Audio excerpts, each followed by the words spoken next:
Subscribe करंतु विपिन बिहारी सामल channel को press करंतु पाखरे थिबा बेल आइकन को जा फल रे प्रतिदिन अपलोड होउथिबा आध्यात्मिक कथावस्तु को आपण माने सुनि परिबे। आम संस्कृति रे आमर जो परंपरा जहाँ सब जेते रही कौन सी जिनसटा गोटे अदरकारी नुहे जहाँ भी धर्म आचरण रे धर्म उपासना रे ईश्वर उपासना रे जहाँ जिते सब भी करा जाए ता भितर गोटे किछि रहस्य लुचिकरी थाए गोटे माने मंगलमय भावनाटे थाए जो कार्य करले कि सेटा बिना कारण रे करा जाए नाही निहाती तार गोटे मूल्यटे अछि ता भितर लुचि रही गोटे गोपन रहस्य जो थरे कि जगतर कल्याणटा हुए बुझि परछ ना कथा भाई सत्संग शेष रे शांति घोषणा कोन भाई करा जाए। ओहो माने मु जो कहली जे प्रत्येकटी कार्य पछरे गोटे कारण अछि माने गोटे जगत कल्याण उद्देश्य अछि सेहितर पछर लगी आज्ञा शांति घोषणाटा काई करा जाए सेटा गोटे हो ठीक अछि। अच्छा हो शांति गोटे जिंस गोटे कार्य रे पूर्णता प्राप्ति हेले शांति मिले कि नहीं आज्ञा माने गोटे कार्य करिबा पई इच्छा अछि बा सेटा हमर निहाती दरकार आमे जते बेले सेटा करंती अधारे हमको शांति मिले ना कार्यटा पूरा ही सला पर शांति मिले पूरा है सला पर तेनु सत्संग शेष रे काहे कि शांति घोषणा करा जाए सामान्य भाव रे कोन बुझियला माने प्रत्येकटी मनुष्य तो सत्संग करबा निहाती दरकार हां कि नहीं सत्संग होची जीवन रो सबुठु बड़ करणीय कर्तव्य सत सहित संग न हेले आमे सत को जानि परिबा नाही ठाकुर गोटे बाणी दे नांती सत्संगे बसिले दूर संदेह दूरेई रहिले अंतर दाह ठाकुर ए जो बाणीटा देछन सत्संग रे बसिले बहुत कथा जानिबो बहुत कथा सुनिबो जो थिरे सृष्टि को देखि करी मन भितरे जो संदेह गुडा को सृष्टि हुए से संदेह गुडा को मोचन हो जाए तेणु जीवन रे तो अविश्वास संदेह द्वंद्व एगुडा को दूर ही गले मनुष्य को शांति मिले कि नहीं तेणु सत्संग एभलिया गोटे जगत कल्याणकर कार्य जो जेतेबेले सरी जाए सेतेबेले शांति मिले सेटा शांति घोषणा करा जाए आम शास्त्र भी कहिचंती जेतेबेले कार्य पूर्ण हो जाए से श्लोकटी मन थिबो कि नहीं ओम पूर्णं मदः पूर्णं इदं पूर्णात् पूर्ण उदच्यते पूर्णस्य पूर्णमादाय पूर्णमेव वशिष्यते ए मंत्रटी सुनिछ कि नहीं साधारण भाबरे ए जो मंत्रटार आमे जदि अनुवाद करिबा तबे कोन हबो एटा होजे गोटे यजुर्वेदीय शांति मंत्र तेनु एटा को जतला अनुवाद करिबा कोन होजे जे सृष्टिकर्ता अविनाशी अक्षय सनातन पुरुष से पूर्ण अटंती बुझ परछ ना से होचंदी एकमात्र पूर्ण आउ केही पूर्ण जगत रे नहंती तेनु तांको तयारी जगत मध्य पूर्ण बुझ परछ ना पूर्ण ही पूर्णरु आसीछि पूर्णरु ही पूर्ण उत्पन्न होइथा जोटा कंप्लीट रु जहा उत्पन्न हेबो ताहा मते कंप्लीट माने पूर्णरु पूर्ण को बाहर कर देला आ जो अवशेष रहबो सेटा कोन सेटा ही पूर्ण साधारण भाव रे एतिकी अर्थ बाहर कर देले आमे यार दर्शन को पूर्ण भाव रे अवश्य बुझी परिबा नाही गभीर भाव रे या अनुशीलन कले जणा पड़े माने यार अर्थटा बाहर छि कोन प्रथम शब्द हला कोन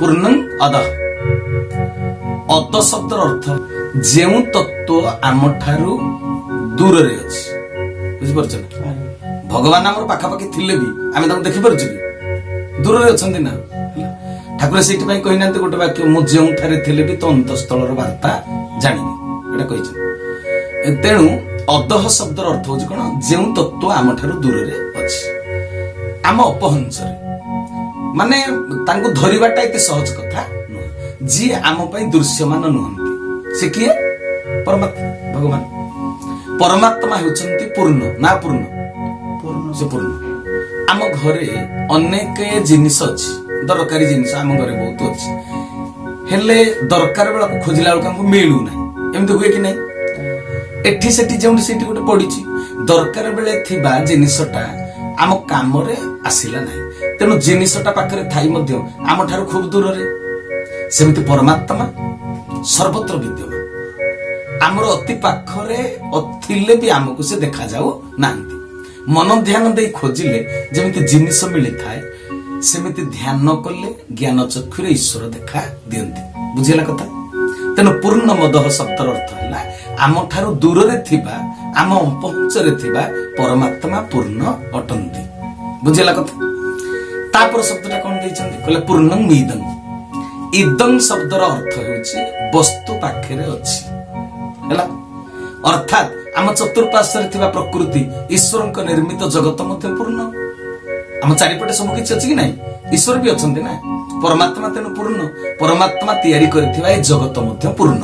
ତ୍ରିଗୁଣାତ୍ମିକା ପ୍ରକୃତି ମଧ୍ୟ ପୂର୍ଣ୍ଣ। ମଣିଷକୁ ସୁଖ ଶାନ୍ତି ଆନନ୍ଦ ଦବା ପାଇଁ ପ୍ରଭୁ ଚତୁଃପାର୍ଶ୍ୱରେ ସବୁ ପୂର୍ଣ୍ଣ କରିକି ରଖିଛନ୍ତି। ପୂର୍ଣ୍ଣ ଶବ୍ଦର ଅର୍ଥ ହଉଛି ଯାହା ଉଣା ନୁହେଁ, କମ ନୁହେଁ, ଯେଉଁଥିରେ କୌଣସି ଦୋଷ ନଥିବ ହେଲା। ଦୋଷୀ ମଣିଷ ପୂର୍ଣ୍ଣ ମାନବ ନୁହେଁ, ଏକଥା ଜାଣିଥିବ। ପରମାତ୍ମା ହେଉଛନ୍ତି ପୂର୍ଣ୍ଣ ବ୍ରହ୍ମ, ତାଙ୍କର କୌଣସି ଦୋଷ ନାହିଁ, ସେ ଦୋଷ ରହିତ। ତାଙ୍କ ଠାରୁ ସୃଷ୍ଟି ହେଇଥିବା ଏ ଜଗତ ମଧ୍ୟ ପୂର୍ଣ୍ଣ। ଜଗତ ନିର୍ମାଣରେ କୌଣସି ତ୍ରୁଟି ନାହିଁ କି ବିଚ୍ୟୁତି ନାହିଁ। ଚରକ ଋଷି କହିଲେ ଭଗବାନ ଏତେ ଗଛପତ୍ର ତିଆରି କରିଛନ୍ତି, କାହାର ଫଳଟା ଖାଇବା ଯୋଗ୍ୟ, ଫୁଲଟା ଖାଇବା ଯୋଗ୍ୟ ନୁହେଁ। ଯେଉଁ ଗଛର ଫଳ ଖାଇବା ଯୋଗ୍ୟ ନୁହେଁ, ତାର ପତ୍ର ଔଷଧୀୟ ଗୁଣ ସେଥିରେ ରହିଛି, ଔଷଧ ରୂପରେ ତାକୁ ଆମେ ବ୍ୟବହାର କରୁଛେ। କାହାର ଚେରରେ, କାହାର କାଣ୍ଡରେ, କାହାର ଛାଲିରେ ଔଷଧୀୟ ଗୁଣ ସବୁ ରହିଛି। ତେଣୁ ମୋ ଦୃଷ୍ଟିରେ ଈଶ୍ୱରଙ୍କ ସୃଷ୍ଟି ଦୋଷମୁକ୍ତ। ପୂର୍ଣ୍ଣ ଈଶ୍ୱର ଯେତେ ବସ୍ତୁ ପଦାର୍ଥ ଜୀବକୁ ସୃଷ୍ଟି କରି ଦେଇଛନ୍ତି, କୌଣସି ଜିନିଷଟା ବ୍ୟର୍ଥ ନୁହେଁ। ସମସ୍ତଙ୍କର ଭିନ୍ନ ଭିନ୍ନ କାର୍ଯ୍ୟରେ ଉପଯୋଗିତା ଅଛି। ତାପରର ଶବ୍ଦଟା କଣ ହେଲା? ପୂର୍ଣ୍ଣାତ ପୂର୍ଣ୍ଣ ମୁଦ୍ୟଚତେ। ହଁ କି ନାଇଁ? ପୂର୍ଣ୍ଣାତ ପୂର୍ଣ୍ଣ ଉଦଚ୍ୟତେ, ଯୋଉଟା ସନ୍ଧି ବିଚ୍ଛେଦ ବୋଲେ ମୁଦଚ୍ୟତେ ବୋଲି କହନ୍ତି। ଏହାର ଅର୍ଥ ହେଲା ପୂର୍ଣ୍ଣରୁ ପୂର୍ଣ୍ଣର ଉତ୍ପନ୍ନ ହୋଇଥାଏ। ଯେହେତୁ ପରମାତ୍ମା ପୂର୍ଣ୍ଣ, ତେଣୁ ତାଙ୍କ ସୃଷ୍ଟିର ପ୍ରତ୍ୟେକଟି ତତ୍ଵ ହେଉଛି ପୂର୍ଣ୍ଣ।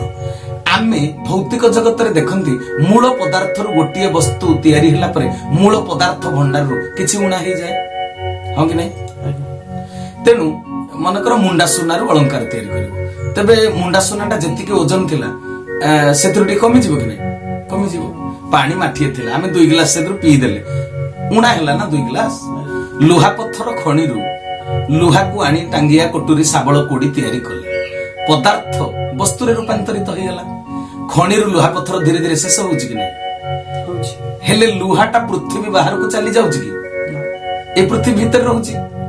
ମଞ୍ଜି ଗଛ ହୋଇଗଲା ପରେ ତାର ବୀଜ ନଷ୍ଟ ହୋଇଗଲା, ଆଉ ବୀଜ ରହିଲେ, ହେଲେ ନୂତନ ଗଛରୁ ପୁଣି ନୂତନ ମଞ୍ଜି ସୃଷ୍ଟି ହେଲା କି ନାହିଁ?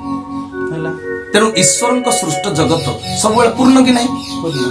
ପରମାତ୍ମା ଏମିତି ପୂର୍ଣ୍ଣ ଯେ ତାଙ୍କ ଭିତରୁ ଯେତେ ଉପାଦାନ ନିଷ୍କାସନ ହେଲେ ମଧ୍ୟ ସେ ଉଣା ପଡନ୍ତି ନାହିଁ। ବୁଝିପାରୁଛନ୍ତି? 1 - 1 = 1। ତାପରେ କହିଲେ ପୂର୍ଣ୍ଣସ୍ୟ ପୂର୍ଣ୍ଣମାଦାୟ। ସମୁଦ୍ରରୁ ଯେତେ ପାଣି ବାଷ୍ପୀଭୂତ ହେଲେ ମଧ୍ୟ ସମୁଦ୍ର ପୂର୍ଣ୍ଣ ରହେ କି ନାହିଁ? ଜଣେ ଆଚାର୍ଯ୍ୟ ବିଦ୍ୟାର୍ଥୀକୁ ବେଦ, ଉପନିଷଦ, ଜ୍ୟୋତିଷ ଆଦି ଯେତେ ଶାସ୍ତ୍ର ପଢାଇ ଜ୍ଞାନ ପ୍ରଦାନ କଲେ ମଧ୍ୟ ନିଜ ଠାରୁ ତାଙ୍କର ଜ୍ଞାନ ଶେଷ ହେଇଯାଏ କି? ଶେଷ ହେଇଯାଏ? ବରଂ ଶିଷ୍ୟକୁ ଯେତେ ଅଧିକ ପଢେଇବ, ଗୁରୁଙ୍କର ଅଭିଜ୍ଞତା ସେତେ ଅଧିକ ଅଧିକ ବଢି ଯିବ, ହଁ କି ନାଇଁ? ଅନ୍ୟକୁ ପଢାଇଲେ ନିଜେ ପଢିଥିବା ପାଠକୁ ମଣିଷ ଭୁଲି ଯାଉଛି କି? ପରମାତ୍ମା, ପ୍ରକୃତି ଆଉ ଆତ୍ମା, ଏ ତିନୋଟି ତତ୍ଵର କେବେ ବି ବିନାଶ ହୁଏ ନାହିଁ। ଏମାନେ ହଉଛନ୍ତି ଅବିନାଶୀ। ଯେତେବେଳେ ପ୍ରଳୟ ହୁଏ, ପ୍ରକୃତିର ରୂପର ପରିବର୍ତ୍ତନ ହେଇଯାଏ, ବସ୍ତୁ ଭାଙ୍ଗିରୁଛି ପୁଣି ମୂଳ ପଦାର୍ଥରେ ପରିଣତ ହେଇଯାଏ। ଏଇ ବୈଦିକ ସିଦ୍ଧାନ୍ତକୁ ଜାଣିଲା ପରେ ଆଲବର୍ଟ ଆଇନଷ୍ଟାଇନ କହିଥିଲେ ନା E = mc²। ସମସ୍ତେ କହିଲେ ଏ ଆପେକ୍ଷିକ ତତ୍ଵର ଉଦ୍ଭାବକ ହେଉଛନ୍ତି ଆଲବର୍ଟ ଆଇନଷ୍ଟାଇନ, ନୁହେଁ। ଏଟା ହଉଛି ବୈଦିକ ସିଦ୍ଧାନ୍ତ। ଏଇ ମନ୍ତ୍ର ପରେ 3 ଥର ଶାନ୍ତି କୁହାଯାଏ, କାହିଁକି ବୁଝିପାରୁଛ ନା? এই যে পূর্ণমদ পূর্ণমিদং এই মন্ত্র পরে শান্তি 3 থর কই ওম শান্তি ওম শান্তি ওম শান্তি। সৎসঙ্গ পূর্ণ হলা পরে শান্তি ঘোষণা করা যাଉଛି না। মଣିଷ 3 প্রকার দুঃখ বা তাপরু অশান্তি ভোগ করুଛି। 3 প্রকার তাপরু মুক্ত হই শান্তি প্রাপ্ত করিବାକୁ 3 থর শান্তি কুହା যায়। আদি ভৌতিক, আদি দৈবিক, আধ্যাত্মিক, যোটা জীব পূর্ণরু আসিছি পুଣି পূর্ণরে মিশি ଯିବ। যেতে দিন মর্ত্যধামরে কর্ম করিব সেতে দিন পূর্ণ হইকরি সে বঞ্চিব। ହେଲେ ମଣିଷ ଯେତେ ପାଇଲେ ମଧ୍ୟ ନିଜକୁ ପୂର୍ଣ୍ଣ ନ ଭାବି ଅପୂର୍ଣ୍ଣ ଭାବେ, ସେଇଥିପାଇଁ ସେ ଦୁଃଖଟା ପାଇ ଶାନ୍ତି ପାଇପାରେ ନାହିଁ। ୟାର ବାସ୍ତବ ଚିରନ୍ତନ ଯୋଉଟା ଆମର ତତ୍ଵଟା ରହିଲା, ଦର୍ଶନଟା ସବୁବେଳେ ନିଜକୁ ପୂର୍ଣ୍ଣ ଭାବିବା କଥା। ସବୁବେଳେ ଅଭାବୀର ଖୋଳପା ପିନ୍ଧିଥାଏ ମଣିଷ, ଠାକୁର କହିନାହାନ୍ତି କି? ଚରମରେ ବି ଅଛି ଏ କଥା। ଅଧିକ ଆଶା କରି ସେ ଅଶାନ୍ତିଟା ଭୋଗ କରେ। ଆଧ୍ୟାତ୍ମିକ ଆଧି ଭୌତିକ ଆଧି ଦୈବିକ ତ୍ରିତାପରେ ସନ୍ତାପିତ ମଣିଷ ହୁଏ। ସେ ଯେଉଁଠି ଅଛି ଯେତିକିରେ ଅଛି ନିଜକୁ ପୂର୍ଣ୍ଣ ବୋଲି ଭାବିପାରେ ନାହିଁ। ଗୋଟିଏ ବିଦ୍ୟାଳୟରେ ପ୍ରଧାନ ଶିକ୍ଷକ ଯେତିକି ଦରମା ପାଆନ୍ତି ପିଅନ ତାର ଅଧା ଦରମା ପାଏ, ହଁ କି ନାଇଁ? ଆଜ୍ଞା। ହେଲେ ପିଅନ ଅଧା କି? ନା। ଅଧିକ ଦରମା ପାଇଲେ ମଧ୍ୟ ପ୍ରଧାନ ଶିକ୍ଷକ ଆହୁରି ଅଧିକ ଆଶା କରି ନିଜକୁ ଅପୂର୍ଣ୍ଣ ଭାବୁଛନ୍ତି। ପିଅନ ପ୍ରଧାନ ଶିକ୍ଷକଙ୍କର ଅଧିକକୁ ଦେଖି ଦୁଃଖରେ ନିଜକୁ ଅପୂର୍ଣ୍ଣ ବୋଲି ଭାବୁଛି। ଏହା ଭ୍ରମ, ଏଟା ହଉଛି ଅଜ୍ଞାନତା। ନିଜର ସ୍ଥିତିରେ ଦୁହେଁ ହଉଛନ୍ତି ପୂର୍ଣ୍ଣ। ପ୍ରଧାନ ଶିକ୍ଷକ ଆହୁରି ଅଧିକ ପାଇବା ପାଇଁ ଯୋଗ୍ୟତା ହାସଲ କରିନାହାନ୍ତି, ତେଣୁ ସେ କଲେଜର ପ୍ରଫେସର ହେଇପାରି ନାହାନ୍ତି। ପିଅନ ତାର ପାଠ ପଢା ଅନୁସାରେ ଯୋଗ୍ୟତା ଅନୁସାରେ ଚାକିରି ପାଇଛି, ଦରମା ପାଉଛି। ଏକା ପାଣି ଗିଲାସରେ ଗିଲାସ ଆକାରର, ସେ ପୂର୍ଣ୍ଣ କି ନାହିଁ? ହାଣ୍ଡିରେ ହାଣ୍ଡି ଆକାରରେ ପୂର୍ଣ୍ଣ କି ନାହିଁ? ପୋଖରୀରେ ପୋଖରୀ ଆକାରର ପାଣିଟା ପୂର୍ଣ୍ଣ କି ନାହିଁ? ତେଣୁ ସମସ୍ତେ ପୂର୍ଣ୍ଣ। ବୁଝିପାରିଲ ନା କଥା? ଦୁବ ଘାସ ସ୍ଥିତିରେ ପୂର୍ଣ୍ଣ, ବରଗଛ ବରଗଛ ସ୍ଥିତିରେ ପୂର୍ଣ୍ଣ। ଏଇ ଆତ୍ମଜ୍ଞାନକୁ ବୋଧରେ ନ ଆଣି ସନ୍ତୋଷ ହୋଇ ନ ପାରିବାରୁ ମଣିଷ ଶାନ୍ତି ଭୋଗ କରୁଛି।